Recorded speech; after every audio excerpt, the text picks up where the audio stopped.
So hello everyone, कैसे हैं आप सभी लोग। आई होप कि आप सब बहुत अच्छे होंगे। सो बेटा, हम लोग प्रीवियस ईयर क्वेश्चंस डिस्कस कर रहे हैं। अभी तक हम लोगों ने 2025 के क्वेश्चन पेपर डिस्कस किया है। आज हम लोग डिस्कस करने जा रहे हैं 2024 का क्वेश्चन पेपर। तो देखते हैं बेटा, सबसे पहला सवाल क्या कह रहा है। सबसे पहला सवाल वो आपसे कह रहा है बेटा कि which one of the following first row transition element, which one of the following first row transition element is expected to have highest third ionization enthalpy। Third ionization enthalpy मतलब तीसरा इलेक्ट्रॉन निकालने के लिए सबसे ज्यादा एनर्जी किस में देनी पड़ेगी, किस में लगानी पड़ेगी। Iron, manganese, chromium, vanadium. Third electron निकालने के लिए तो अगर मैं मैंगनीज का इलेक्ट्रॉनिक कन्फिग्रेशन देखता हूं, ठीक है, what is the atomic number of manganese? 25 दिया हुआ तो है सामने, ठीक है, 25। कन्फिग्रेशन क्या होगी? आर्गन 4s2 3d5, ठीक। 3 इलेक्ट्रॉन बाहर निकालने, तो सबसे पहले जो 2 इलेक्ट्रॉन बाहर निकलेंगे वो कहां से बाहर निकलेंगे भाई? जो 2 इलेक्ट्रॉन बाहर जाएंगे वो 2 इलेक्ट्रॉन यहां से बाहर गए। अब तीसरा इलेक्ट्रॉन इसमें से निकालोगे तो मुसीबत आएगी। क्या मुसीबत आएगी? ये हाफ फील्ड है। हाफ फील्ड तो सबसे ज्यादा स्टेबल होता है, ये इलेक्ट्रॉन निकलने ही नहीं देगा अपने अंदर से। इसीलिए करेक्ट आंसर हमारा क्या हो जाएगा बेटा? मैंगनीज हो जाएगा। क्लियर बात अच्छे से, ठीक। तो इसकी थर्ड आयनाइजेशन एंथैल्पी सबसे ज्यादा होगी because Mn2+ has half filled 3d5 configuration which is very stable. Removing another electron breaks this stability. So IE3, what do you mean by IE3? Third ionization enthalpy is highest. ठीक। Next question देखते हैं। Which of the following compound will give a ketone on oxidation with chromic anhydride? CrO3 एक week oxidising agent है, ठीक। ये किसको oxidise करके ketone बनाएगा? तो वीक ऑक्सीडाइजिंग एजेंट किसको ऑक्सीडाइज करके कीटोन बनाता है? सेकेंडरी अल्कोहल को, ठीक है। तो अगर आप ये देखें, पहला वाला ये कौन सा अल्कोहल है भाई? ये तो प्राइमरी अल्कोहल है। ये वाला भी प्राइमरी अल्कोहल है। ये वाला टर्शियरी अल्कोहल हो गया। कैसे हो गया टर्शियरी अल्कोहल? इस कार्बन पर 3 CH3 लगे हुए हैं। कितने CH3 लगे हुए हैं? 3 CH3, CH3, C, CH3, CH3 और उसके बाद OH। ये वाला आपका सेकेंडरी अल्कोहल हो गया। OH जिस कार्बन को टच कर रहा है वो 2 डिग्री कार्बन है। सो इसीलिए ऑप्शन नंबर डी आपका क्या हो जाएगा? करेक्ट हो जाएगा। क्लियर बात, ठीक है। तो ये आपका ऑक्सीडाइज होकर के CrO3 के साथ ऑक्सीडाइज होकर के क्या देने वाला है?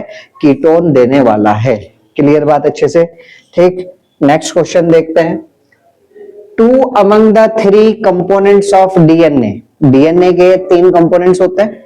उन 3 कंपोनेंट्स में से 2 कंपोनेंट उसमें आपको दे दिए। सबसे पहला कंपोनेंट क्या है? बीटा डी 2-डीऑक्सीराइबोज और दूसरा हेट्रोसाइक्लिक बेस। कह रहा है थर्ड कंपोनेंट बताइए क्या होता है? Adenine, phosphoric acid, sulphuric acid या फिर यूरासिल। थर्ड कंपोनेंट भैया जो डीएनए में प्रेजेंट होता है वो क्या होता है आपका? Phosphoric acid. क्या होता है? Phosphoric acid. डीएनए में एक शुगर होता है, एक बेस होता है और एक फॉस्फेट ग्रुप होता है। तो फॉस्फेट ग्रुप कहां से आया? फॉस्फोरिक एसिड से आया, ठीक है। बीटा डी 2-डीऑक्सीराइबोज ये शुगर है आपका, ठीक है। हेट्रोसाइक्लिक बेस ये बेस हो गया आपका। और तीसरा क्या हो गया बेटा? फॉस्फेट, फॉस्फोरिक ग्रुप से जो आया, फॉस्फोरिक एसिड से जो आया। For an electrolyte undergoing association in a solvent, Van't Hoff factor। Van't Hoff factor association के लिए क्या होगा? डिसोसिएशन के लिए क्या होगा?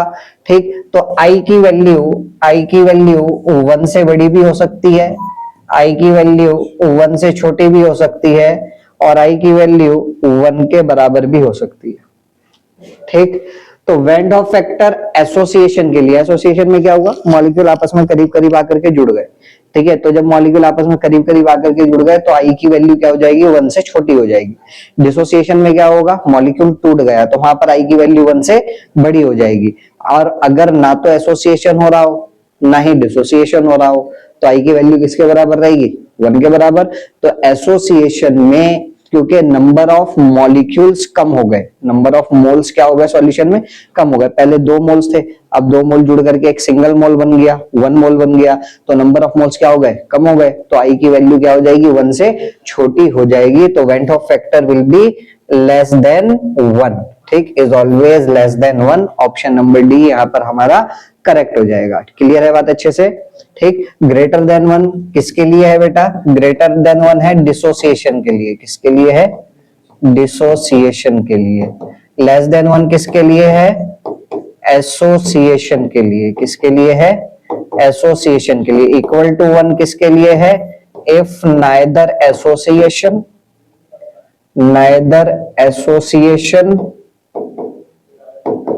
Nor dissociation. क्लियर हो गई बात अच्छे से, ठीक। आगे देखते हैं नेक्स्ट क्या कह रहा है, for the reaction x plus 2y gives you p the differential form equation of the rate law is. तो सबसे पहले काम क्या करेंगे बेटा, जब भी कभी कोई न्यूमेरिकल सॉल्व करना हो, ठीक, केमिकल काइनेटिक्स से कोई भी न्यूमेरिकल आए, इक्वेशन दी हुई मिले, सबसे पहले आप लिखिएगा क्या, रेट लॉ एक्सप्रेशन। क्या लिखिएगा, रेट लॉ एक्सप्रेशन। तो इसके लिए रेट लॉ एक्सप्रेशन क्या लिखा जाएगा, इसके लिए रेट लॉ एक्सप्रेशन लिखा जाएगा minus dx by dt equals to 1/2 minus dy by dt equals to dp by dt।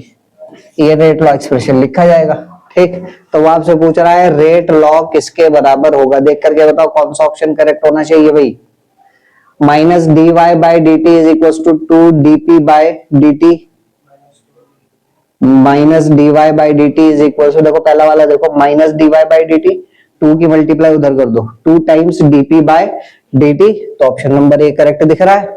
एक बार अगला भी चेक कर लो, minus dp by dt equal to minus dx by dt, नहीं ये तो गलत हो जाएगा, dx बाई dt या तो माइनस dx बाई dt के साथ लगाओ या फिर dp बाई dt के साथ लगाओ, तो ये तो गलत हो गया। dx by dt equals to minus dp by dt, dx by dt equals to minus dp by dt, नहीं ये भी गलत हो गया, क्योंकि माइनस तो केवल x के साथ आएगा, p के साथ नहीं आएगा, ठीक है। यहाँ पे भी मैंने गलत बोला, माइनस केवल किसके साथ होगा, x के साथ होगा, p के साथ नहीं होगा, p के साथ तो प्लस होना चाहिए था यहाँ पर, ठीक है, तो ये भी गलत हो गया। Minus 2 times dy by dt, ठीक है। अब माइनस देखो किसके साथ आया, y के साथ माइनस है, लेकिन वो 2 टाइम्स नहीं है, हाफ टाइम्स है, ठीक है, तो ये भी गलत हो गया आपका। तो कौन सा ऑप्शन करेक्ट हो गया भाई, ऑप्शन नंबर ए करेक्ट हो चुका है आपका, minus 2 dy by d t equals to dp by dt, ठीक। यहाँ पर ये भी गलती लिखा हुआ है, ठीक है, ऑप्शन नंबर ए आपका यहाँ पर करेक्ट होगा, ठीक। अगला देखिए, the compound which undergoes SN1 reaction most rapidly. अब SN1 में क्या होता था, SN1 2 स्टेप में होता है, कार्बोकेटाइन का फॉर्मेशन होता है, तो जो कार्बोकेटाइन सबसे ज्यादा स्टेबल होगा वो SN1 रिएक्शन फर्स्ट दिखाएगा। तो यहां से अगर आपने Br माइनस बाहर निकाला तो इस पर पॉजिटिव आएगा। अब देखो double bond single bond atom having positive charge, resonance हो जाएगा, ठीक। यहां पर इसको बाहर निकालोगे तो इस पे पॉजिटिव चार्ज आएगा, यहाँ पे कोई भी रेजोनेंस नहीं है, ठीक। यहां पर भी कोई भी रेजोनेंस नहीं है, और यहां से तो बेंजीन के डायरेक्टली ऊपर, बेंजीन के कार्बन के ऊपर पॉजिटिव आ गया। sp2 हाइब्रिडाइज कार्बन पर पॉजिटिव चार्ज कभी भी स्टेबलाइज नहीं होता, सो ऑप्शन नंबर 1 हमारा यहाँ पर करेक्ट हो जाएगा। और इसका नाम क्या होगा भाई, इसका नाम क्या होगा, यहां पर लगा हुआ है Br, इसको बोलते हैं allylic halide, allylic bromide, allylic bromide बोलेंगे ना। एलाइल ब्रोमाइड क्या होगा, CH2 डबल बॉन्ड CH और उसके बाद CH2 और यहाँ पर कोई हेलोजन, ये एलाइल हैलाइड है, ठीक। अब अगर मैं इसके अंदर कुछ भी चेंज कर दूं तो ये एलाइल हैलाइड का क्या बन जाएगा बेटा, डेरिवेटिव बन जाएगा, ठीक। तो इसको क्या बोलेंगे, एलाइलिक हैलाइड। तो इसीलिए यहाँ पर क्या लिखा उसने आंसर, एलाइलिक ब्रोमाइड, ठीक। रीजन एक्सप्लेनेशन क्या है, allylic carbocation is resonance stabilised. Clear हो गई बात अच्छे से, ठीक। नेक्स्ट क्वेश्चन देखते हैं, एसिटिक एसिड रिएक्ट करता है PCl5 के साथ, क्या देगा? Acetic acid CH3COOH, CH3C double bond OH PCl5 के साथ रिएक्ट करेगा, क्या देगा? तो याद करो, जब हम haloalkanes and haloarenes chapter पढ़ रहे थे तो मैंने बोला था कि जब भी कभी अल्कोहल के OH को या फिर कार्बोक्सिलिक एसिड के OH को कहीं से हेलोजन की सोर्स नजर आती है तो वो अपने OH को बड़ी जोर से किक मारता है और उसकी जगह किसको ला करके बिठा लेता है? हेलोजन को ला करके बिठा लेता है। ठीक है, तो यहां से OH बाहर निकालिए और OH की जगह किसको ला करके बिठा लीजिए? हेलोजन को। CH3C double bond OCl, acetyl chloride बन जाएगा। Acetyl chloride is the common name. IUPAC name क्या होगा इसका? Ethanoyl chloride. क्या होगा आईयूपैक नेम? Ethanoyl chloride. तो कौन सा ऑप्शन हो गया भाई? सी ऑप्शन करेक्ट हो गया, CH3C double bond OCl। Clear बात? समझ आ रहा है? ठीक। अगला, the formation of cyanohydrin from N aldehyde is an example of. Aldehyde की रिएक्शन हम करवाते हैं भाई किसके साथ? HCN के साथ। HCN में H पर डेल्टा पॉजिटिव, CN में इस पर डेल्टा नेगेटिव। ठीक, बॉन्ड इस डायरेक्शन में शिफ्ट होगा तो इस पर क्या आएगा? डेल्टा नेगेटिव, इस पर क्या आएगा? Delta positive. ठीक, H को ला करके ऑक्सीजन से जोड़ो, CN को ला करके कार्बन से जोड़ो, क्या बन जाएगा? RCHOH और यहां पर CN। It is an example of nucleophilic addition reaction. It is an example of nucleophilic addition reaction. CN negative is a nucleophile. तो कौन सा ऑप्शन करेक्ट हो जाएगा बेटा? Nucleophilic addition, option number A आपका यहाँ पर करेक्ट हो जाएगा। CN नेगेटिव अटैक्स करता है कार्बोनिल कार्बन पर। क्लियर बात? कार्बोनिल कार्बन आपका कैसा सेंटर है? इलेक्ट्रोफिलिक सेंटर है। इस इलेक्ट्रोफाइल पर आकर के कौन अटैक कर रहा है? न्यूक्लियोफाइल CN नेगेटिव अटैक कर रहा है। समझ आ रही है बात?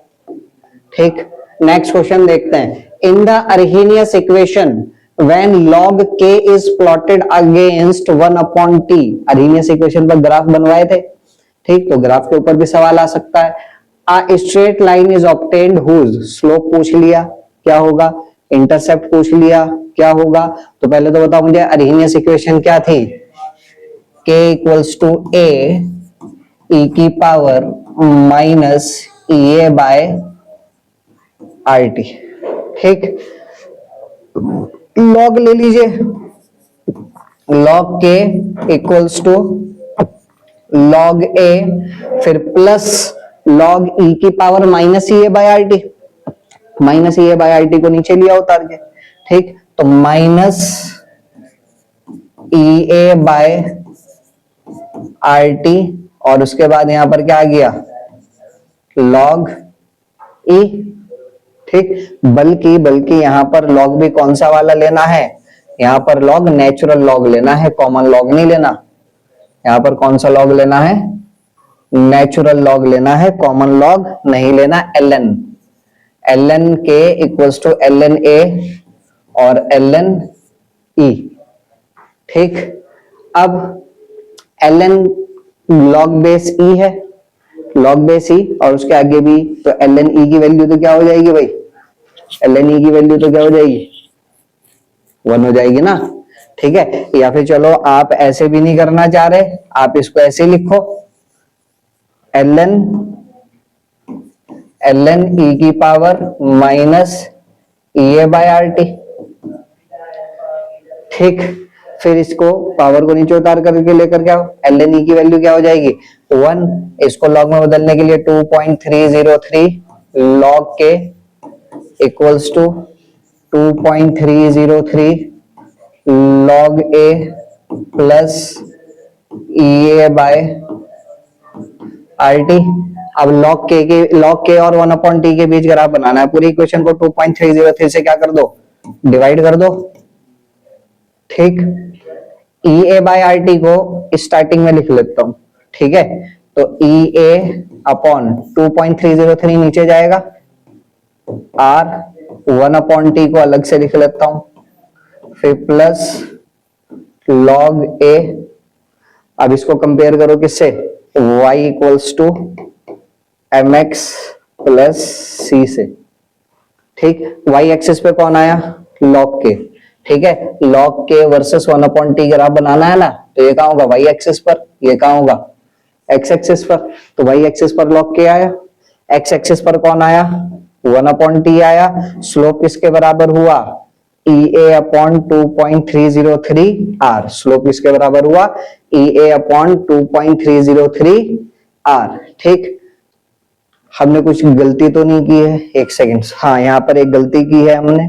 क्या गलती की है, रुक जाओ पहले, अभी यहाँ पे प्लस ही आएगा, फिर जब ये माइनस उतर के नीचे आएगा तो ये माइनस इस प्लस को क्या बना देगा, माइनस बना देगा। तो स्लोप किस में आ रहा है, स्लोप नेगेटिव में आ रहा है। स्लोप किस में आ रहा है, नेगेटिव में। माइनस EA अपॉन 2.303 r और इंटरसेप्ट किसके बराबर हो गया, log a के बराबर।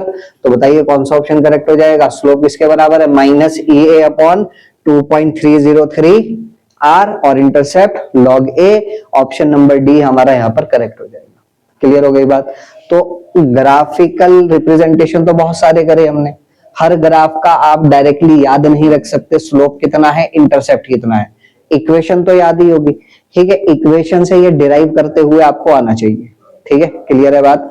काइनेटिक्स में जीरो ऑर्डर में भी बहुत सारे ग्राफ पढ़े, फर्स्ट ऑर्डर में भी बहुत सारे ग्राफ पढ़े। अब सभी ग्राफ का इंडिविजुअली के log x वर्सेस 1/t का क्या होगा, ठीक है, रेट वर्सेस x का क्या होगा, वो सब याद रखवाना थोड़ा सा डिफिकल्ट टास्क है।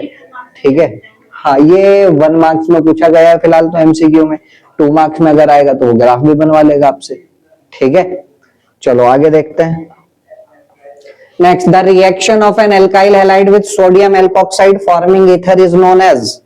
ये तो बिल्कुल फेमस रिएक्शन है, एल्काइल हैलाइड की सोडियम एल्कोक्साइड के साथ रिएक्शन कराओगे ईथर बनेगा। इस रिएक्शन को क्या बोलते हैं, विलियमसन्स सिंथेसिस। क्या होता है विलियमसन सिंथेसिस में, एल्काइल हैलाइड रिएक्ट करेगा सोडियम एल्कोक्साइड के साथ, RO negative Na positive. Reaction होगी किसकी प्रेजेंस में, ड्राई ईथर की प्रेजेंस में। किसकी प्रेजेंस में, dry ether as a solvent use किया जाता है यहाँ पर। ठीक, और RO नेगेटिव क्या करेगा भाई, RO नेगेटिव इस पर अटैक करेगा, X नेगेटिव यहां से बाहर निकल जाएगा, ROR आपका बन जाएगा। ड्राई ईथर ही था सॉल्वेंट यहाँ पे या नहीं था, चेक कर लेना एक बार, ड्राई ईथर ही था सॉल्वेंट, नहीं यहाँ पे ये याद नहीं मेरा, भूल गया, चेक कर लेना एक बार। ठीक है, तो कौन सा ऑप्शन करेक्ट हो जाएगा भाई, विलियमसन सिंथेसिस यहाँ पर हमारा करेक्ट हो जाएगा। क्लियर है बात अच्छे से। ठीक है, सॉल्वेंट नहीं था, ड्राई ईथर ऐसे ही था। ठीक है, आगे देखिएगा, correct order of the is of dehydration, ठीक, of the alcohols by the action of concentrated H2SO4। Alcohol का डिहाइड्रेशन करना है, तो एल्कोहल का डिहाइड्रेशन कैसे होता है, फॉर एग्जांपल मेरे पास ये लिखा हुआ है CH3 CH2 OH। ठीक, कॉन्ग H2SO4 डालोगे डिहाइड्रेशन कराने के लिए, कॉन्ग H2SO4 क्या देगा, H पॉजिटिव देगा। इस H पॉजिटिव को ये ऑक्सीजन क्या करेगा, ये ऑक्सीजन क्या करेगा, अपना लोन पेयर देगा H पॉजिटिव को। जब ऑक्सीजन अपना लोन पेयर देगा H पॉजिटिव को, जब ऑक्सीजन अपना लोन पेयर देगा H पॉजिटिव को, तो क्या होगा, हाइड्रोजन आकर के यहाँ पर जुड़ जाएगा। ठीक, और इस पर क्या आ जाएगा, पॉजिटिव। अब ऑक्सीजन क्या है, इलेक्ट्रोनेगेटिव एलिमेंट, और इलेक्ट्रोनेगेटिव एलिमेंट पर पॉजिटिव चार्ज आना उसकी शान के खिलाफ होता है। जब भी कभी इलेक्ट्रोनेगेटिव एलिमेंट पर पॉजिटिव चार्ज आ जाए तो वो बेचारा पागल हो जाता है, उसकी इलेक्ट्रोनेगेटिविटी और ज्यादा बढ़ जाती है। तो इसकी इलेक्ट्रोनेगेटिविटी बढ़ी, ये यहाँ से न्यूट्रल वाटर होके बाहर निकल जाएगा। जब न्यूट्रल वाटर होके बाहर निकलेगा तो क्या बनेगा, कार्बोकेटायन। और कौन सा कार्बोकेटायन सबसे ज्यादा स्टेबल होता है, प्राइमरी, सेकेंडरी या टर्शियरी, टर्शियरी कार्बोकेटायन सबसे ज्यादा स्टेबल होता है। एग्जाम आने वाला तुम्हारा 28 को, अभी भी जो है कंफ्यूजन के शिकार हुए बैठे हो सारे के सारे।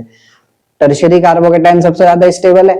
ठीक, तो बताओ टर्शियरी अल्कोहल कौन सा दिख रहा भाई, टर्शियरी अल्कोहल कौन सा दिख रहा है, ये वाला टर्शियरी अल्कोहल है, ये सेकेंडरी अल्कोहल हो गया, प्राइमरी अल्कोहल हो गया। ठीक है, तो ऑप्शन नंबर ए यहाँ पर हमारा करेक्ट हो जाएगा। ठीक है, टर्शियरी का सबसे ज्यादा, उससे कम सेकेंडरी और सबसे कम प्राइमरी कॉपी में लिखवाया हुआ है। ठीक है, एक भी सवाल मेरे नोट्स के बाहर से नहीं आ सकता। ठीक है,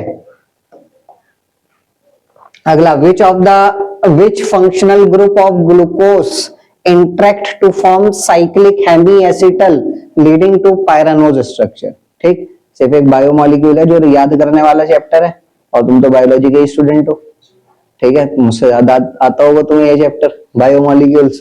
ठीक है, which functional group of glucose interact to form cyclic hemiacetal leading to pyranose structure।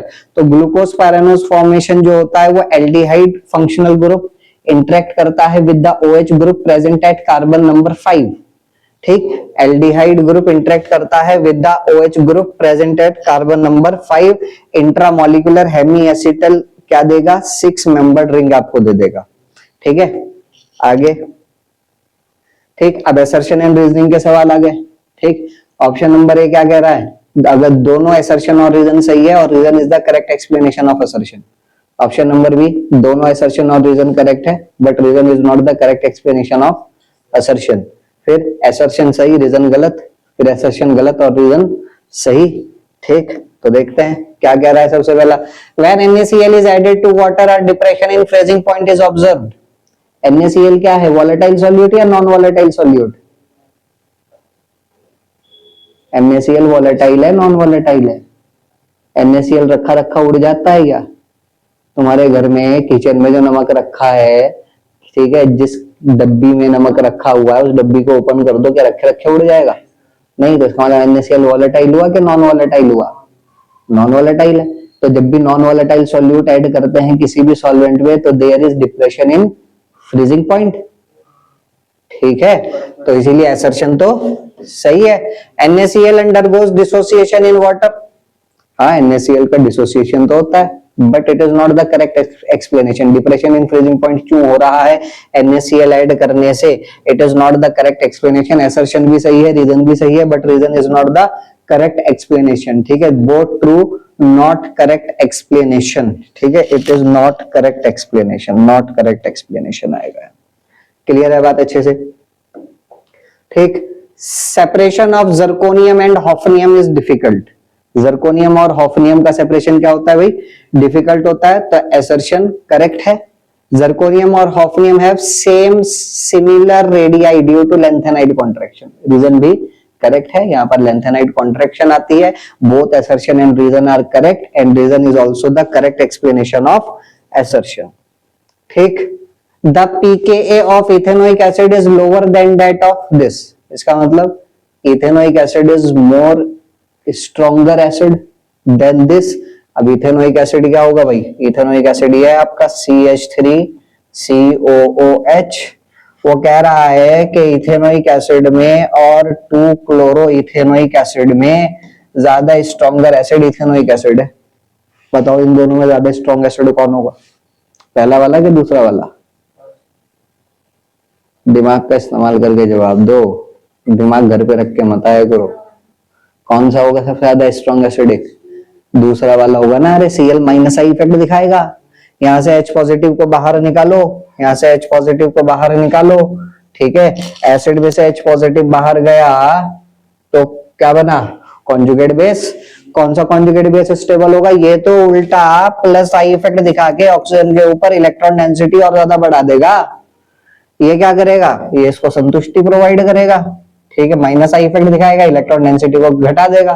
तो this is more stable conjugate base. तो ज्यादा स्ट्रॉन्ग एसिड कौन होगा, 2-क्लोरो एसिटिक एसिड। ठीक, तो रीजन असर्शन सही है गलत है? वो कह रहा है इथेनोइक एसिड का pKa कम है, मतलब ethanoic acid more strong acid है, तो असर्शन तो गलत हो गया। ठीक, reason chlorine shows electron withdrawing minus I effect which increases the acidic character. Reason सही है। रीजन क्या है, रीजन सही है। असर्शन गलत, रीजन सही। Assertion false, reason true. Clear बात? ठीक है, अगला, aniline is a stronger base than ammonia. सही है गलत है?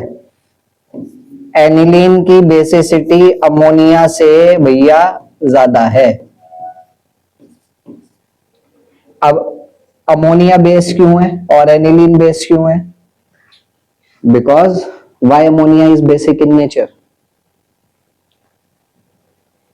अमोनिया बेस है एसिड है, पहले ये बताओ। सर हाइड्रोजन नजर आ रहा, OH तो नजर नहीं आ रहा अमोनिया में। अमोनिया एसिड है बेस है? एसिड होगा, देखा मैंने, ये तो बोला था। सर हाइड्रोजन नजर आ रहा, OH तो नजर ही नहीं आ रहा इसमें। अरे इसी चीज को तो अरेनियस कंसेप्ट एक्सप्लेन नहीं कर पाया था। अरेनियस ने क्या कहा था, बेस वो होता है जिसके पास OH होता है, जो एक्वस मीडियम में OH देता है, ठीक। लेकिन अमोनिया के पास तो कोई भी OH नहीं है, इसके पास तो हाइड्रोजन है, तो ये तो बेसिक नहीं होना चाहिए, ये तो एसिडिक होना चाहिए। बट अमोनिया क्या है, बेसिक नेचर का है। क्यों? क्योंकि अमोनिया में नाइट्रोजन पर लोन पेयर है, ये लोन पेयर को डोनेट कर सकता है। और लीविस एसिड बेस थ्योरी ये कहती है जो लोन पेयर डोनेट करता हो वो क्या कहलाया जाता है, बेस कहलाया जाता है।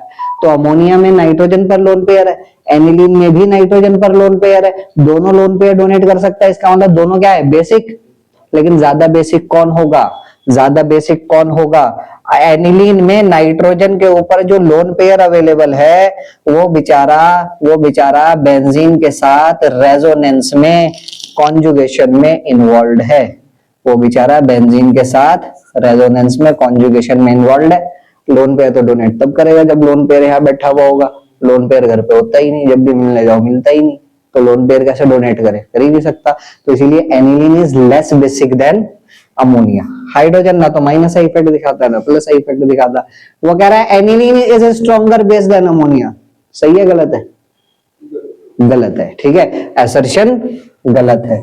Reason, the unshared electron pair on nitrogen atom in aniline becomes less available for protonation due to resonance। सही है गलत है? रीजन सही है, असर्शन गलत, रीजन सही। असर्शन गलत और रीजन सही, ठीक है। बढ़ते हैं आगे सेक्शन नंबर बी की तरफ, ठीक है। Calculate the potential of iron electrode in which the concentration of Fe2 plus ion is इतना। अब सर नस्ट इक्वेशन जब आती थी तो एक एनोड होता था, एक कैथोड होता था, दो चीजें दी हुई होती थी, लेकिन यहाँ तो एक ही चीज दी हुई। तो एक के सिंगल इलेक्ट्रोड के ऊपर भी आप नस्ट इक्वेशन अप्लाई कर सकते हो, ठीक है। वो कह रहा है पोटेंशियल निकालिए आयरन इलेक्ट्रोड का जिसमें Fe2 प्लस आयन की कंसेंट्रेशन कितनी है, 0.01 मोलरिटी है, ठीक है। तो अब यहाँ पर केवल सिंगल इलेक्ट्रोड है और Fe2 प्लस स्लैश Fe मतलब रिडक्शन पोटेंशियल दिया हुआ है आपको। यहाँ पर क्या दिया हुआ है, रिडक्शन पोटेंशियल। सबसे पहले तो मुझे ये बताइए what is next equation. E cell equals to, नजर भी आ रहा है ये कलर, ये नहीं, एक सेकंड कलर चेंज कर देते हैं, कलर चेंज, ठीक। E cell equals to E not cell minus 0.059 0.06 upon n log product of concentration of products divided by product of concentration of reactants, ठीक। रिडक्शन पोटेंशियल दिया हुआ है, मतलब Fe2 प्लस जो है, Fe2 plus aqueous 2 electron gain करके Fe solid में convert हो रहा है, ठीक। तो E Fe2 plus slash Fe equals to E not Fe2 plus slash Fe minus 0.06 upon n log, ऊपर कंसंट्रेशन किसकी, Fe सॉलिड की, नीचे कंसंट्रेशन किसकी, Fe2 प्लस एक्वस की। और देखो स्टेप वाइज मार्किंग भी बताई हुई है आपको, ठीक है। हाफ नंबर किसके लिए, केवल ये नस्ट इक्वेशन लिखने के लिए। या 1 क्यों लिखा ऊपर, प्योर सॉलिड की कंसंट्रेशन क्या होती है, 1 होती है। प्योर सॉलिड की कंसंट्रेशन क्या होती है, 1 होती है, तो मैं यहाँ पर 1 लिख देता हूँ, ठीक है। तो अगर इतना भी लिख के आ गए ना आप, 1 नंबर तो मिल ही जाए, आधा नंबर तो मिल ही जाएगा, ठीक। उसके बाद ये तो आपको निकालना ही है, इसका क्या होगा, E not Fe2 plus slash Fe, ये दिया हुआ डायरेक्टली क्वेश्चन, माइनस का 0.45 वोल्ट माइनस 0.06, एन की वैल्यू कितनी है, 2 log 1 upon Fe2 plus aqueous की कंसेंट्रेशन कितनी है 0.01, 0.01 का मतलब 10 की पावर -2। तो देखो आधा नंबर तो सिर्फ ये लिखने पे मिला। इतना अगर लिख दोगे तो 1 नंबर मिल जाएगा। इतना अगर जिसने लिख दिया, कितने नंबर हो गए? 1.5 नंबर। कितने नंबर का सवाल है? 2 नंबर का सवाल है, 1.5 नंबर यहां तक आ गए। बस इसके बाद इसको सॉल्व कर लो। माइनस का 0.45, ये कितना बचेगा? 0.03। ठीक है, 10 की पावर -2 ऊपर जाएगा, 10 की पावर +2, log 100 की वैल्यू 2, log 100 की वैल्यू 2 की मल्टीप्लाई करोगे यहाँ पर तो यहाँ क्या आ जाएगा? 6 आ जाएगा। माइनस माइनस क्या होगा भाई? प्लस होगा। 6 5 11, कैरी ओवर 1, 4 और 1 5, माइनस का 0.51 वोल्ट। बताओ हमने कोई गलती करी क्या? यहाँ पे माइनस का 0.509 आ रहा, हमने 0.51 लिखा। कोई गलती करी? अरे राउंड ऑफ कर दो। ठीक है, यही आ जाएगा। क्लियर हो गई बात अच्छे से? ठीक है, 2 नंबर मिल गए पूरे पूरे। बढ़े आगे। अगला सवाल क्या है? Define molecularity of the reaction. Molecularity क्या होती है? Number of species colliding simultaneously in an elementary stoichiometric reaction. लिखवाई हुई है डेफिनेशन पूरी कॉपी में। ठीक है, किसी एलिमेंट्री स्टोइशियोमेट्रिक रिएक्शन में number of reacting species, atoms, molecules और आयंस जो साइमल्टेनियसली एक दूसरे के साथ कोलाइड कर रहे हैं उसको रिएक्शन की क्या बोली जाती है? मॉलिक्यूलरिटी बोली जाती है। The number of reacting species taking part in an elementary reaction which must collide simultaneously in order to bring about a chemical reaction is called molecularity of a reaction। 1 number इसका मिल गया। ठीक, अगला क्या पूछ रहा है? State any one condition in which a bimolecular reaction may be kinetically first order। तो कौन सी रिएक्शन बताई थी? Pseudo first order reaction. Pseudo का मतलब क्या होता है? सूडो का मतलब क्या होता है? धोखा देना। धोखा देने वाले को क्या बोलते हैं भाई? सूडो। तो आपसे कोई भी लाइफ में धोखा दे उसको सूडो बोल देना। ठीक है, तुम तो सूडो इंसान हो। ठीक, तो सूडो फर्स्ट ऑर्डर रिएक्शन ऐसे रिएक्शन जो दिखने में हायर ऑर्डर की हो but actually first order kinetics को फॉलो करती हो उसको सूडो फर्स्ट ऑर्डर रिएक्शन बोलते हैं। एग्जांपल लिखवाया था hydrolysis of ester, hydrolysis of cane sugar. ठीक है, तो 1 नंबर इसका मिल गया। When one of the reactant is in excess, hydrolysis के दौरान वाटर किसमें प्रेजेंट होता है? एक्सेस में तो प्रेजेंट होता है। ठीक है, ये पॉइंट भी लिखवाया हुआ है कॉपी में। Rate law is independent of concentration of that reactant which is present in excess. Clear हो गई बात? ठीक, आगे देखिएगा। What happens when D glucose is treated with the following reagent. और ये सवाल 2025 में भी आया हुआ था, करवाया था ना परसों। ठीक है, 2025 में। ठीक है, जब डी ग्लूकोज की रिएक्शन करवाओगे HI के साथ, ये वाला नहीं था, कॉम के चिन्ह 3 वाला था। ठीक है, जब HI के साथ करवाओगे तो नॉर्मल हेक्सेन मिल जाएगा आपको, जो इस बात को इंडिकेट करता है कि ग्लूकोज कंटेन्स 6 कार्बन एटम्स, जो इस बात को दर्शाता है कि ग्लूकोज कंटेन्स 6 कार्बन एटम्स। कौन के चिन्ह 3 के साथ रिएक्शन करवाओगे तो ये जो CHO बैठा हुआ है और ये जो CH2OH बैठा हुआ है, nitric acid is strong oxidising agent. Nitric acid क्या है? Strong oxidising agent. एल्डिहाइड को भी COH में बदल देगा और अल्कोहल जो नीचे बैठा इसको भी अल्कोहल में बदल देगा, तो जो बनेगा उसको बोलते हैं सैक्रिक एसिड। क्या बोलते हैं? Saccharic acid. सैक्रिक एसिड का यहाँ पर हमारा फॉर्मेशन हो जाएगा। Draw the structure of major monohalo product in each of the following reaction. ठीक, तो ये तो बिल्कुल आसान। अगर मैंने ये बॉन्ड इधर तोड़ा तो इस कार्बन पे क्या आएगा? पॉजिटिव। ये कार्बोकेटाइन ज्यादा स्टेबल है, इट इज रेजोनेंस स्टेबलाइज्ड। और जिसको ये भी समझ नहीं आ रहा, सर हमें तो समझ ही नहीं आता कुछ, अरे ये तो पता, क्या पता? Markovnikov rule, negative part of unsymmetrical addendum goes to that unsaturated carbon which has lesser number of H। तो Br इस पे जाएगा और H+ किस पे जाएगा? H+ इस पे जाएगा। ये बन जाएगा आपका। क्लियर बात? अगला Br2 ऐड करोगे यूवी लाइट में। यूवी लाइट में क्या होगा? Br2 का होमोलिटिक बॉन्ड फिशन हो जाएगा और Br डॉट फ्री रेडिकल मिलेंगे। कितने? 2। ठीक है, ये यहाँ पर H बैठा, कितने H बैठे? 2 H बैठे। आप कहोगे यहाँ पे भी तो H बैठा है एक। अरे यहाँ से अगर फ्री रेडिकल बाहर निकालोगे तो sp2 हाइब्रिडाइज कार्बन पर फ्री रेडिकल आएगा, और sp2 हाइब्रिडाइज कार्बन पर फ्री रेडिकल कभी भी स्टेबल नहीं होता। अगर आपने यहां से H डॉट बाहर निकाला तो यहाँ पे फ्री रेडिकल आ जाएगा, और देखो यहाँ तो ये रेजोनेंस से स्टेबलाइज हो जाएगा, double bond single bond atom having free radical, तो इसीलिए एक H डॉट यहां से हटाओ, ठीक, एक Br डॉट यहाँ के H डॉट को भगा करके ले जाएगा, कहा लेके जाएगा भगा के, कहा लेके जाएगा भगा के, HBr बना लेगा और कहोगे मंडप पे ले जाएगा भगा के, ठीक है, ये बन जाएगा आपका। क्लियर हो गई बात? ठीक, आगे देखिएगा, और में, ठीक है, और में आया हुआ था इंटरनल चॉइस, ठीक है, देखो या तो आप ए ये दिया हुआ है, या तो ये वाला करो, कितने मार्क्स का? 2 मार्क्स का, ठीक है, और के बाद ये भी कितने मार्क्स का? 2 मार्क्स का। Give reason for the following, Grignard reagent should be prepared under anhydrous condition, copy में साफ साफ लिखवाया हुआ है।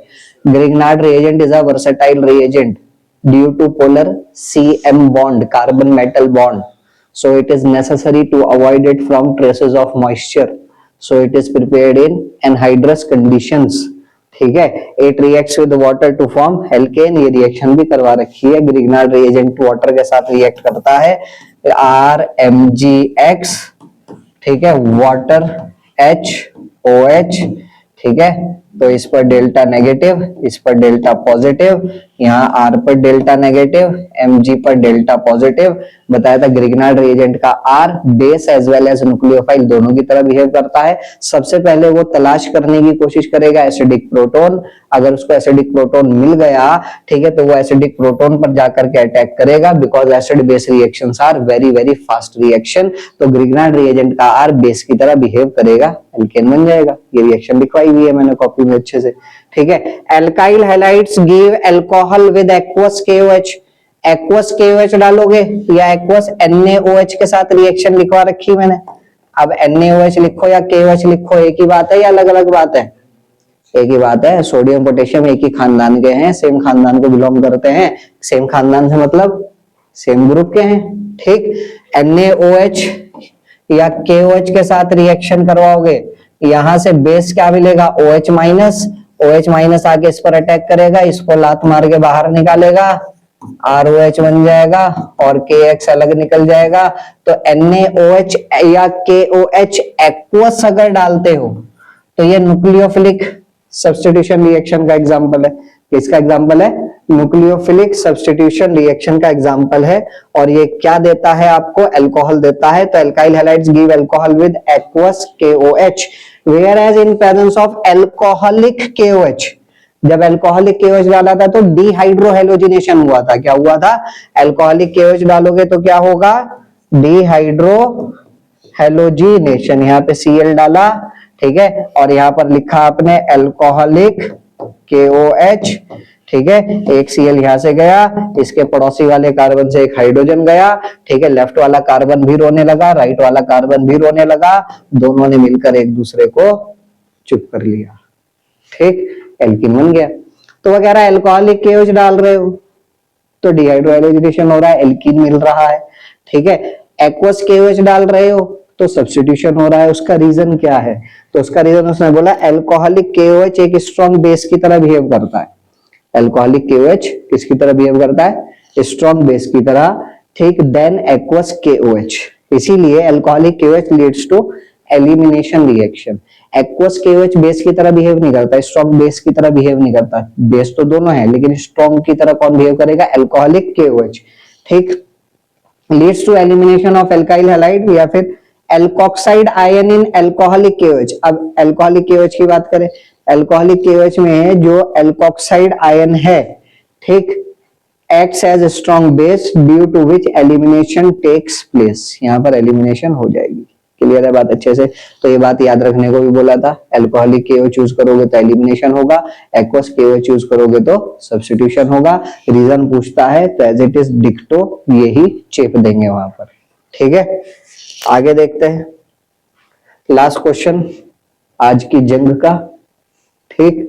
क्या कह रहा है, write the chemical equation when butane 2 one reacts with zinc amalgam and कॉन्गेक्सियल। बताओ कौन सी रिएक्शन है, जिंक अमालगम और कॉन्गेक्सियल किसमें डाला करते थे, ये एक नेम रिएक्शन है। कौन सी नेम रिएक्शन है, देखो अभी कुछ याद आएगा।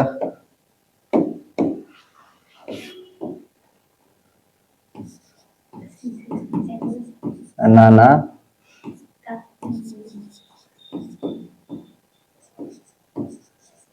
कौन सी रिएक्शन है, भेड़िया वाली। भेड़िया को इंग्लिश में क्या बोलते हैं, हाँ, वुल्फ किशनर रिडक्शन। ठीक है, तो यहाँ पे क्या होगा, ये बॉन्ड तोड़ो, ठीक है, 2H इधर 2H इधर, ठीक है, तो यहाँ पर एल्केन बन जाएगा। ठीक, तो ब्यूटेन 2 ओन की बात कर रहा है, किसकी बात कर रहा है, ब्यूटेन 2 ओन की बात कर रहा है। व्हाट इज ब्यूटेन 2 ओन, बना करके देख लेते हैं। ठीक है, CH3 C double bond O CH2 CH3। ठीक, ये बॉन्ड तोड़ो, 2H ऊपर 2H नीचे, ब्यूटेन मिल जाएगा, ये मिल गया ब्यूटेन। क्लियर है बात। ठीक, अगला, 2 molecules of benzaldehyde are treated with conc NaOH। 2 molecule benzaldehyde के ट्रीट कराए जा रहे हैं विद कंसंट्रेटेड NaOH बेस के साथ। बेंजल्डिहाइड क्या होता है, बेंजीन के ऊपर लगा CHO। बताओ क्या इसके पास कोई अल्फा H है, मेन फंक्शनल ग्रुप तो ये है तुम्हारा। ठीक है, इसके बगल वाला कार्बन, ये कार्बन कौन सा कार्बन है भाई, अल्फा कार्बन। इसके पास कोई हाइड्रोजन है, नहीं, कोई हाइड्रोजन नहीं है। और वो कौन सी रिएक्शन होती है जिसमें अल्फा हाइड्रोजन नहीं होना चाहिए, एल्डोल या कैनिज़रो, कैनिज़रो, कैनिज़रो। कैनिज़रो में क्या होता है, एक बार ऑक्सीडेशन करवा दो, एक बार रिडक्शन करवा दो। ठीक है, एक्वस NaOH डालते हैं यहाँ पर, एक्वस नहीं, कॉन्क एक्वस NaOH। क्या डालते हैं, कॉन्क एक्वस NaOH। याद रखने का तरीका भी बताया था। कैनिज़रो की स्पेलिंग क्या है भाई, कैनिज़रो, सिंगल जेड आता है, डबल जेड आता है, बोलो। केमिस्ट्री पढ़ रहे हो, इंग्लिश नहीं पढ़ रहे हो, कुछ ही लिख दो। ठीक है, कैनिज़रोस रिएक्शन। ठीक, तो CAN से याद रखने को बोला था, कॉन्क एक्वस NaOH। एक बार ऑक्सीडेशन करवाओ, एल्डिहाइड का ऑक्सीडेशन होगा, क्या बनेगा, कार्बोक्सिलिक एसिड COOH, बट ये एसिड है और ये बेस है। ठीक है, तो यहाँ से H पॉजिटिव बाहर जाएगा, यहाँ से OH नेगेटिव बाहर जाएगा, O पर नेगेटिव आएगा, Na पर पॉजिटिव आएगा, तो COO negative Na positive, sodium salt of benzoic acid. एक बार क्या करा दो, रिडक्शन करा दो, रिडक्शन कराओगे तो क्या बनेगा, अल्कोहल CH2OH, बेंजाइल अल्कोहल बन गया। ठीक है, तो ये बन गया बेंजाइल अल्कोहल, और ये बन गया sodium salt of benzoic acid, जिसको क्या बोलते हैं, सोडियम बेंजोएट। क्लियर हो गई बात अच्छे से। सो आज के लिए इतना ही रखते हैं, बाकी डिस्कस करते हैं फिर नेक्स्ट क्लास में। सो तब तक के लिए पढ़ते रहिए, मेहनत करते रहिए अच्छे से। All the best for your upcoming chemistry exam which is going to be held on 28 Feb। ISC का भी कोई बच्चा है भाई यहाँ पे, ISC का कोई नहीं है, ISC का कब है एग्जाम, आज क्या हो गया 23, कब है ISC का, चलो कोई बात नहीं, जब भी होगा। ठीक है, ऑल द बेस्ट, ठीक।